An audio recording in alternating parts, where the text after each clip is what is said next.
Everything. Welcome to Illastr8 Radio. Never mind who you thought I was. I'm Rick James, bitch. The one and only, the original. Illastr8 Radio now. I was born by the river. I was shaking that ass, bending over, popping pistol. I was making that cash. Bring that ass here, boy. Turn it up. Fuck you, man. Welcome back. It is Women Crush Wednesdays with your favorites. I got my girl T Gray. How you doing? Hey, I'm good. Happy Wednesday, y'all.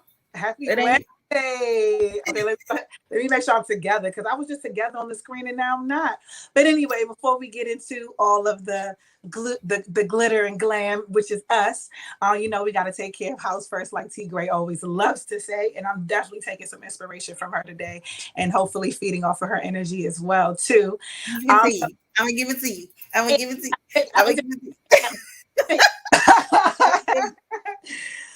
Well, first and foremost, shout out to our new home, WEMS Radio. They are the station that is powering us. Bigger shout out to Illastr8 Radio. Of course, y'all make sure y'all follow us on all major platforms. We are on your Roku TV, 7 on demand. We are on your YouTube, your Spotify, your Twitch. Google us, you shall find us.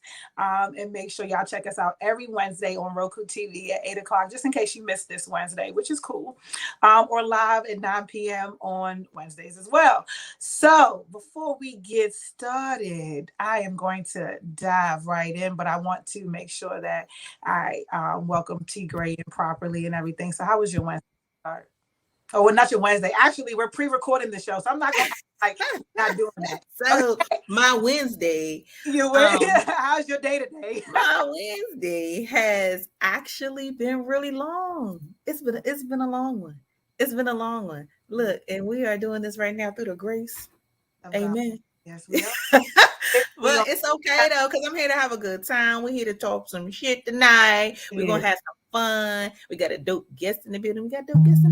Yeah, we have a super dope guest in the building by Shay. Yeah, so I look named Shay. I said Shay. I'm sorry. Chase don't burn me for that. Chase Monet. Which he will be on at 8:30 on the second half of our show, and I'm super excited about that. So welcome. But before we get started, I definitely want to dive into my luck.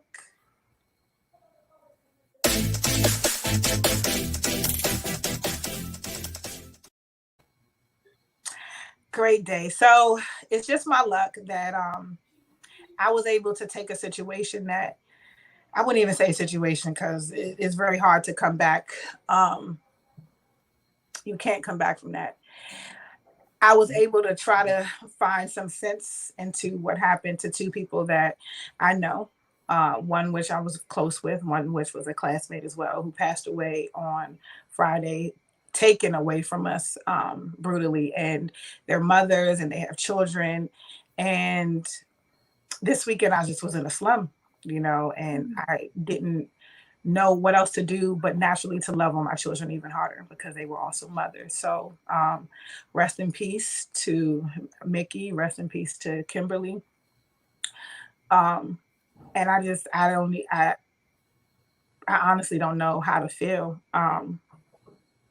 but to love on my babies even more. And this whole situation was extremely, extremely sad.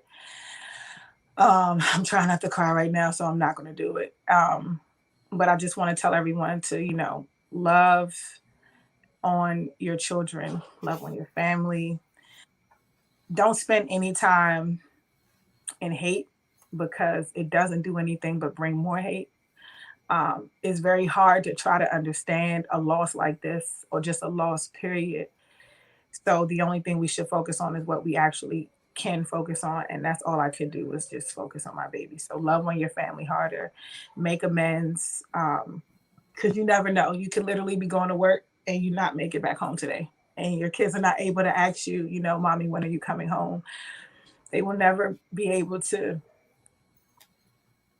They won't be able to feel that again. So just appreciate life for what it is. And try to make the best of it every day. Be the best person that you can be the best human that you can be. wow, I'm still stuck. I don't even know what to say. But anyway, love harder. Okay. And that's gonna be it for just my luck, because I really did not feel lucky this weekend. I just feel lucky now I have perspective. I feel lucky that I am able to still hug my babies every day. And I'm still able to tell my mom that I love her, even though she drives me crazy. It just gave me a lot of perspective. And I can definitely genuinely appreciate that. It's very hard for me to talk right now. So I'm definitely going to pass this on over to my beautiful co-host. Whoa, And yes, I Puddin'. need somebody. Oh, All that I'm energy. so Hot sorry. And now. it is so often that my love and kind of spill over into you're just my luck, or you're just my luck today is spilling over into my love and um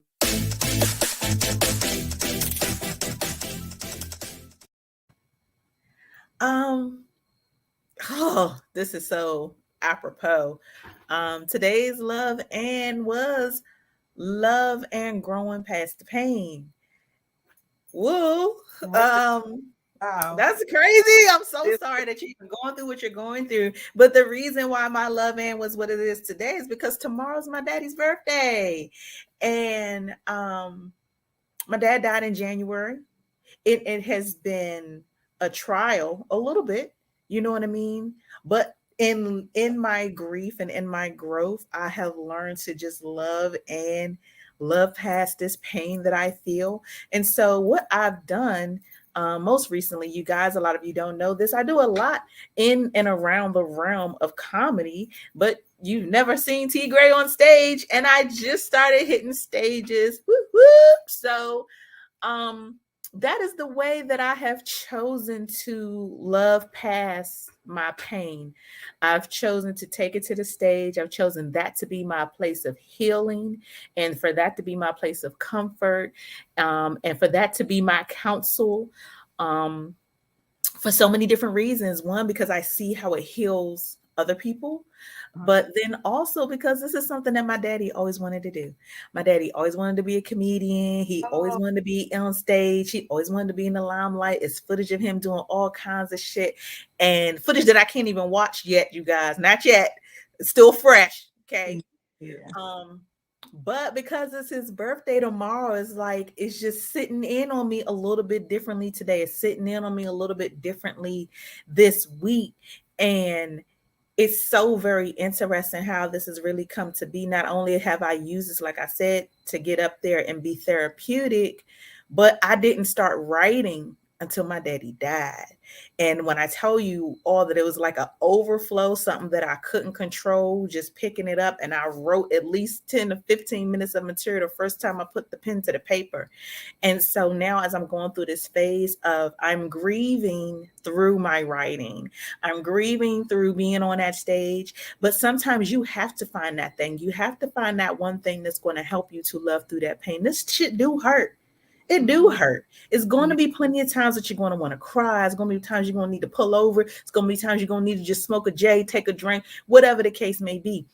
I'm not knocking it, none of those things. But the reality of it is you have to find something that you love to help push you, pull you through.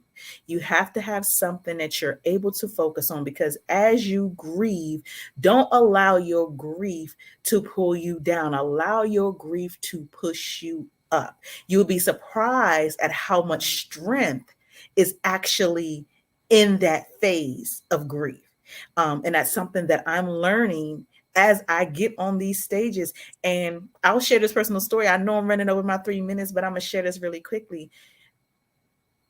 The first day that I decided to just go ahead and go do it, I was so beside myself. I had been nervous, wasn't really sure that I could handle it. And I have great friends that are comedians, great friends, some of the best comedians in the country. And one of them reached out and was like, yo, what you gonna do, T? And I'm like, man, my stomach is in knots and I don't know what I'm gonna do. And I'm scared. And he said, Do it for your pops. And in that moment, in those 3-4 words was like all the strength that I had looked for was right there in that. And I got up there and I did it for my dad. And when I get up there every other time, I think that my dad is sitting there laughing, sitting in the audience. And I'm telling you that this is my healing process. So you can love through your pain. I love the mic, y'all. I love the mic. Never did I think that the mic was going to be something to save me or guide me or counsel me. But that's exactly what it has become. So find something that you love to help push you, pull you through this pain. It could be done. Oh, I'm sitting here wiping my. You see my eyes because I was like, I had to get the towels. Like, let me wipe my face off because, wow, that was such a beautiful message. So much love and light in that. Wow. I'm glad that you actually found your platform. I'm so happy for you. And I cannot wait to see you on stage. Yeah, I'm going to let y'all niggas see yourself. I'm going to let y'all see yourself. But it's crazy how the world works, right? And how energy is always felt and how we literally did not speak to each other pretty much all day via text message here and there, but not about what we're going to talk about. Right. And for the past couple of weeks, every time we get on, it has been very cohesive in that manner. So that means that we're on the same frequency, even though we're probably on one end or the other another spectrum, but we're definitely on the same frequency for sure. Talking about being on the same frequency, we're going to get into our spit.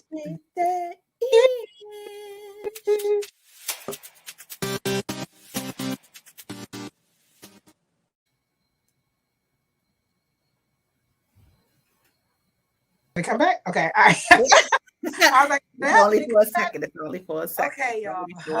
See, y'all know how I feel about these cartoons and TV and everything, and how I really feel as though the LGBTQ community has striked again, y'all. So now Superman's kid is bisexual. I guess everybody's having a coming out story on the show because prior to the new Superman coming out as bisexual, Tim Drake, better known as Robin. Everybody knows who Robin was, right? So, right. Yes, he was also too bisexual, but now they're saying, I've always said everyone needs a hero and everyone deserves to see themselves in their heroes. And I'm very grateful DC and Warner Brothers decided to share this with us. Okay, cool. I can't even finish reading this because I'm really not for this story. But so I'll hop in. Yeah. Let me turn my paperwork around. Okay, so you can see what she's talking about. So first, I am a comic book fan. Definitely more Marvel than DC, but you can't take the comics out the girl. I love it. The comics, for the most part, as I was growing up, has always been a hetero space. In the 90s, going into the 2000s, and even more so now, of course, there is another voice in the comics of the LGBTQ community. I don't knock it. This is where I kind of draw the line a little bit. I feel like society in general over sexualizes everything. It doesn't everything happen. So on the back end, I feel like your comics too, bruh. That's how I feel. Now I know it might sound fucked up. I know all the people in the alphabet gonna be like, well, damn, bitch, why would you say that? But that's for real. I feel like, damn, the comics too, bro. I feel like it's so here, it's so out there. We're in a world where you could be anything you want to be. You want to wake up a woman, be a man tomorrow, god damn it, you could do it. You want to wake up a man today, be a girl tomorrow, god damn it, you could do it. Like we're in a society that you can be whatever it is you want. I don't feel like sexuality should be pushed upon. And I know what it is to want to see people who look like you. We're Black women. We understand. a minute. You know what I'm saying? Barbie ain't had a black Barbie that long. Like we understand what it means and what it represents to see someone to look like you, to talk like you, to walk like you. But you can maybe in the comics not have your tongue down another person's throat. Maybe that. Yeah. Maybe that. Maybe not that. Yeah. Maybe that's my thing, is that I don't remember sex being a part of the comic book world. I remember people having little crushes from a distance, and you did the heart, and they had the little heart symbol, that type of thing. But it was never, I'm kissing you, I'm feeling on your butt. I ain't seen Batman kiss nobody. I have You ain't never seen the Green Lantern kiss nobody. Superman, like I've never seen in a comic book anybody kiss. You know what I'm saying? Why is it that when it's gay or lesbian, transgender, why is it always super sexual too? Exactly. Why? Why you can't just have two girls that you understand that they're together? Like it's cartoons and stuff on Netflix and things like that, that there's an understanding that these two people are together. One of my favorite kid movies that I watch with my daughter is Mitchell's Against the Machines. The main character, the daughter, you have an understanding that the daughter is gay and that she's interested in a girl in college, but what you do not see is them kissing, hugging, touching, holding hands, but you have an understanding that that's their dynamic. Like, I feel like, of course, you want to see yourselves in all aspects. It's that's okay. But I feel like everything doesn't have to be hypersexualized. And why does gay equal hypersexual? That's a bigger question. Why do those two things have to operate? Exactly, my sentiments exactly. Okay, I'm sorry, I didn't mean to cut you off, but no, my sentiments exactly. Okay, so talking about being over sexualized and doing a little too much touch feely. Kodak Black apparently groped his mother at, I guess they were at a birthday party or an event this past weekend, and it was on live. Was it on live? Did they say live? Either way, it did go viral. Somebody made a video. Somebody was making a video. It definitely went viral. He groped her a couple of times while they were dancing, even once when she walked away, and it was playful and everything like that. And this is what I'm going to say to people who are not aware that Kodak Black is also Jamaican. He came straight from Yard. I think he went to high school up here for a little bit, but he's definitely Caribbean. Usually you don't see that a lot in the Caribbean culture as far as like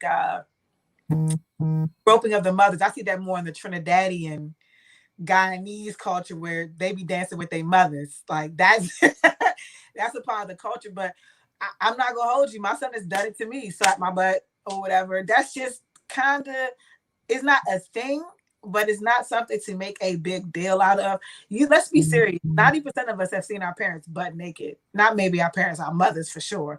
I don't know about the dads, but I ain't never seen. I don't want to see that shit. But my mom, I definitely saw her, naked a couple times growing up. And yeah, do I walk past my own mother today and slap it and she hates it and it drives her crazy and she really will probably really get mad at me when I do it, but I don't care and I do it anyway? I do that.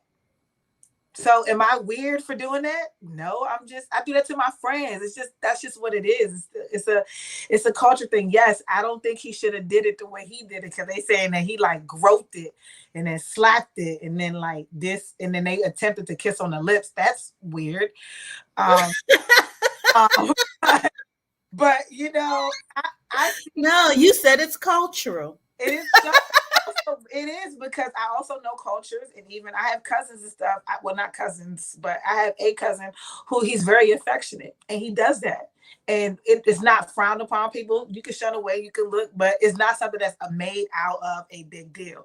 In the Trinidadian culture, if you ever go to one of their events, you will see all the family members, sisters, brothers, mothers, aunts, uncles, cousins, and I mean dancing, not like a little two-step, but I mean winding up, okay? And yes, it happens.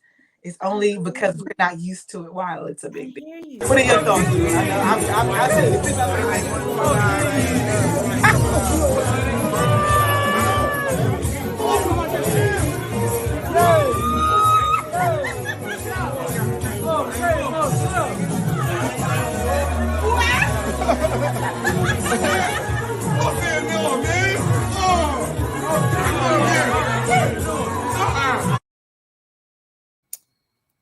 Okay, there you go. So what are your thoughts, Boo? I'm gonna go ahead and say that was a bit much. Yeah, I didn't see the video. I'm gonna go ahead and say that was a bit much. And so I get that, hey, it's a cultural thing. I get it. In my culture, I mean, my mom got a big old ghetto booty. I don't grab my mama ass like that. And it's grabbable than a motherfucker. Okay, I wish I had my mama's ass. I did. Have I popped it? Maybe, probably. Talking shit. Oh, and I pop my daughter all the time. Both my daughters got ghetto booties. I don't know how the shits get me, but It's the generation. It went to the my daughter always be like, "Mom, why you hit me?" Just because I fucking feel like it. I do. But can I tell you that I feel like that was not that? Can I tell you that I ain't never grabbed my mom's ass in such a way that it lingered? Can I tell you that my daughter better not grab my ass in such a way that it lingered? My coworker, I'm gonna just get this out real quick. My coworker, my homegirl Kiki, love Kiki to death. To death. It's my girl. I didn't know Kiki was behind me. She came up behind me and grabbed my ass, quite similar to how Kodak grabbed his mama ass. My first thing is I'm cocking back. Bitch, I don't know who to, like, I'm gonna hit somebody. Like, don't grab me like that. And even, I don't know, it's just he looked creepy, adds to it. Like, he does look creepy. Why he gotta look like that when he do it? He looked like a cartoon. You know what? I think he did a video where he made it cartoon. That's exactly who the fuck he looked like. He looks like a cartoon. And disclaimer, everyone, I did not see the video. I literally just read the story as it was. Didn't see a thing about it. Okay. But Kodak, you look creepy. It is creepy. You shouldn't be doing no creepy ass shit like that. So apparently he was just grabbing her ass just the whole night. Yeah, multiple times. Of course, and somebody says, somehow the video gets even more awkward. About a minute into their dance, Kodak Black's mom appeared to be walking away. And of course, he grabbed her ass again. Then when they were trying to leave, he grabbed her ass again. And then, like, maybe that is how they play, but I feel like that's a lot. I feel like that's a lot. I do. And I don't feel bad about feeling that way. Like, I got a nephew. I love my nephew to death. Like, that's my dude. I go to the ends of the earth for this young man. He better not grab my fucking ass. And if he grab my sister ass and I says, Mama, I want to kick him in his chest. I'm gonna kick him in his chest. And he's surrounded by fat asses all the time. His mama and his sister, they always be walking around half dressed, half naked. But he don't just get up and grab butt. He don't. And he better not. I'll punch him in his chest. Damar used to definitely do it to me. Yeah, no. You remember the video that was online with the little boy? And I don't know if the little boy had on like lime green, the chick had on like some lime green shorts or something. He's just rubbing her ass, just rubbing it. And everybody's, making it seem like it's so light, it's so funny. I don't think that those things are so light and so funny. And I'm going to tell you why. People will be so quick to... the child as well. Right, but people be so quick to hop on the things that happen to little girls. On a reverse, a lot of stuff happens to little boys. A lot of stuff. So for me, no, I don't find it cute. I don't find it funny that you are however young you are and somebody's making light of the fact that you rubbing on a grown-ass woman and that grown-ass woman is letting you rub on her. I don't. It's a lot of men now who are damaged because they were forced into sexual behavior. Yes, just like women, and that's the reality. It's so and maybe in my mind, I more think along those lines. Is it playful behavior between mother, son, whatever, cousins, whoever? Of course, there is some playful behavior, but I think that sometimes people need to kind of draw a line, especially when these kids are young. Because I'd be damned if you grow up to be a grown-ass man still grabbing my ass. Grown-ass man. Yeah, I think I did. Again, disclaimer, didn't see the video. Kodak Black, you look weird, so the shit looks weird. And you're a grown-ass man. And I'm sure even though you're kind of not my type, you're not my cup of tea at all, you somebody's cup of tea because you got a coin. So just go with somebody else like that. Where your girlfriend at? Anyway. Nowhere. She ain't nowhere. And she got some coin. You know it's bad when you got coin and you still can't get a girl. She's nowhere. She's nowhere. Definitely. Moving right along because I love to talk about good things, and it seems that my guy, The Weeknd, is very much into philanthropy. He has just been named the UN ambassador. He donated. Shout out to that! Look at that picture. My man look dope. Okay. The Mm-hmm. Blinding Lights hitmaker donated $1 million for food assistance to the branch of the United Nations towards the relief of Ethiopia. And if you're not familiar with this name, it really does sound Ethiopian, but it could be Eritrean as well. So I don't want to offend anyone, but it's Abel Tesfaye or Tesfaye. Tesfaye. It's Tesfaye. Tesfaye, yeah. Yes, he said he will use his platform to raise awareness for world hunger. He has done so many awesome things. He donated $300,000 to victims in Lebanon. That were killed, like 200 people that were killed in the explosion in Lebanon. Last month, he was also honored as with Quincy Jones for the Humanitarian Award. And he's helped plenty of other organizations with Black Lives Matter, Global Network, Colin Kaepernick, the Rights Camp Legal Defense Initiative, the National Bailout, as well as the COVID-19 release. Like, damn, this is what I call giving back and utilizing your platform for some good and actually supporting your home. I'm going to assume that he is from Ethiopia because that is definitely giving me Ethiopian name vibes, but it also could be Eritrean. Okay. And That's super Ethiopian. Yeah, it is. His name is. And the fact that he's just supporting not just everyone across the globe, and especially our people of Hue. Shout out to you, The Weeknd. That's super dope. People I don't think really understand that. A lot of times we see people just as entertainers. We only see them in the limelight. There's all this talk about, his performances, his videos, and how he looks, how he does things. But what this man is doing, he's done it so quietly. Yeah. And I think that's really where the boss moves matter. Everybody don't have to know every move you're making, but the fact that you know that you're doing good makes all the difference. And when you are doing good and doing good for people, you do get recognized for it. So salute to him for being an OG already and doing big things. That's what I'm saying. That's really good. So talking about bringing racial equality and things to light. I hate to even talk about this right now, y'all. Somebody super close to me is a major Raiders fan. Raiders fans is depressed off this bitch. I know they really about it. And again, I think that okay, so let me give you some backstory. Joe Gruden is definitely going to resign from being the coach of the Raiders.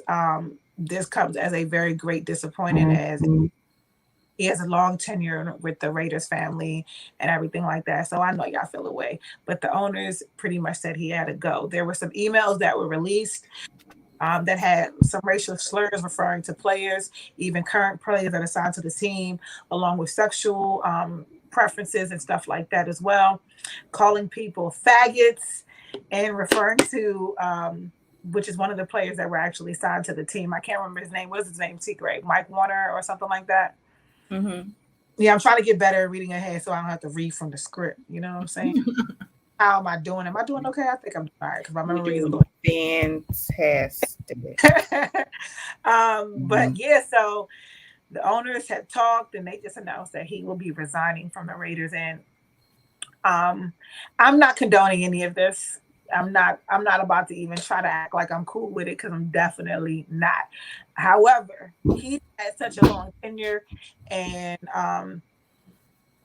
his rapport with the team, with most of the team outside of those two players or three players, seems to be pretty good. I think that people get a little comfortable, and sometimes you need a little bit of a reality check. And I think that he had he was comfortable enough to express himself in certain ways in email, and you shouldn't have been that comfortable because emails always come to bite you in your ass. Now, if you're saying something in conversation, Joe, cool, because I'm sure you probably say some wild shit out your mouth on that field, especially with such an aggressive team, or a team with with a name that carries a lot of weight. Let me say that, a lot of strength behind it. You probably felt a little comfortable. but they basically said, get your ass up out of there. So, T, what are your thoughts? Because I know you said you don't want to talk about it, but you better talk about it. So here's the thing. And I was just having a conversation with a super Raiders fan. He's like, it's the Redskins' fault. Because if it wasn't for old Will and the Redskins and them doing the deep investigation, they would have never found these things. But the reality of that is everything that's in the dark at some point is going to come to the light. And in today's society, you guys, let's just take the last 5 years. How many times has this 5 to 10 years? I'll even spread it out. But how many times have you heard white coach, white owner, white GM, white whatever, making all these comments, whether they be racial, homophobic, what have you, in private, and then they're put on a public scale. And to me, it feels as if these people expect to not be judged. Y'all the same people who was giving Hillary Clinton mess about her emails. So here go your shit. Yes, deal with it, address it. What I can appreciate about Joe Gruden is that he didn't back away from it. He didn't try to act like it wasn't him. He just said, hey, I'm going to go ahead and resign. I've been a distraction. The team was doing so well. They started out the season 4-0. And then once this happened, okay, now they're losing games. So I can appreciate that fact. I also am kind of on the fence with everything that you're saying in private being held as a, public tar and feather. But the reality of it is when you assign yourself to these roles, when you're in these big positions, this is exactly what happens. So, you have to be cautious about what you say in the light, not in the light. I don't remember what movie it was, but it was something where the person thought that they were saying something off the record. It's never off the record. And as long as there's a electronic trail, which there's an electronic trail on everything we fucking do in this world for the rest of our lives, as long as there's a trail, it's on record. As long as I'm doing everything I'm doing on this laptop, everything I do on my phone, whatever I choose to use, it's an electronic trail. It's always on record. So to think that you're not going to go back, they was mad at Kevin Hart for something he said in what, 2001, 2000, no one come on now. So either choose your words more carefully since you made $100 million 10-year contract. So either choose your words more carefully or go sit your ass down. Like I feel bad for the fans. Yeah, I feel bad for the fans. And if it were my team going through something, well, my team did just kind of go through something because I'm a Texans fan. But I feel like at the end of the day, you have to be accountable. Joe Gruden is taking accountability. So it was nice seeing you, sir. You're a Texans fan. I am a Texans fan. And fix your face. Okay. Fix your face. I love my team. So we're gonna cover this story, and then where unfortunately Chase is not logged in at the moment, and we kind of got to wrap the show up as well too. The good thing about talking about ethics and things like that is that he's out of there, and California decided to add ethics, an ethics course. Hold on, let me make sure, because I actually want to cover this story. Good. They're going to make an ethics studies a requirement for kids to also graduate from high school. Officials are arguing back and forth, being very critical about race theory and truth about American history. I'm sorry. I still think that this will not have a lot of truth, but I feel like this is a good start in the right direction because it will be representing us in a truthful, like with African Americans, Native Americans, our Hispanic and our Spanish culture as well. So I'm, all the indigenous cultures. So I'm with that part of it and making a requirement cool. I just really hope that the textbooks reflect what is real truth versus what we were fed when we were in high school, which was bullshit. So shout out to California. I see y'all holding everybody liable up there. Like Las Vegas, the West Coast is like, oh, we holding it down because Vegas going to hold it down. And they making sure they make it ethics a powerful thing. So I'm so happy about that. That's pretty much all I got to say about that. What's up with you? You're right. That's it. Look, that's it. You know what I'm saying? You're right. And we go end the show. I like that because a lot of people don't tell me that I'm right. I like the fact that you're like, you right. You right. That's good. You're right. Just make sure y'all keep the facts in that black and white. And we will try to reschedule Chase Monet because I definitely am. Everything happens for a reason. So our DJ actually couldn't be here tonight as well. So we missed you, DJ Stiletto. Definitely missed you tonight.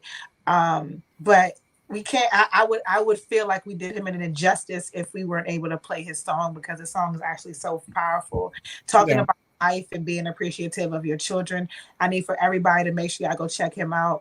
I want to debut the song here, so I'm not going to give you all the deets, but I'm going to just tell you that it starts with the heartbeat of life, and I want everyone to focus on bringing love and life into every situation because we have the power to breathe life and we also have the power to take it away, and it's better so much more to give life than it is to take it. So I'm going to end on this note. I wanted to make sure that everybody's here back with us next Wednesday, live at 9:00 p.m. Y'all can catch us now on YouTube. I don't want any more excuses as to why y'all can't see us live because we are everywhere now. There's no reason why you can't log on and be interactive. And if there is a reason that is legitimate, which I will totally understand, you can follow us on check us out on our 7 On Demand channel on Roku TV. And again, all the other platforms. Fine, y'all can look for me at Magical AF Podcast. I am working on a new episode, but y'all know I'm not putting anything out that I don't feel as though it's felt. You know what I'm saying? It's not genuine. So y'all definitely look at that up. Oh yeah, and also my other page, which is down there too, Lucky_MAFP. I really don't want y'all following me there, but I don't mind, y'all liking the stuff. But all my podcast stuff is gonna be on my podcast page. So y'all definitely check it out over there. T Gray. I know I just said a mouthful. Now I'm ready to stop speaking. I feel it's okay, no problem. I gotta make this real fast. Y'all already know what it is. At the T Gray, at the Love Below _ Sex Talk with T Gray. Hit the website www.sextalkwithtgray.com. Gang, gang, and we out of here. See y'all next week. Bye.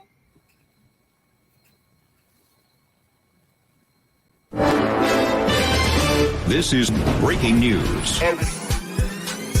Welcome to Illastr8 Radio.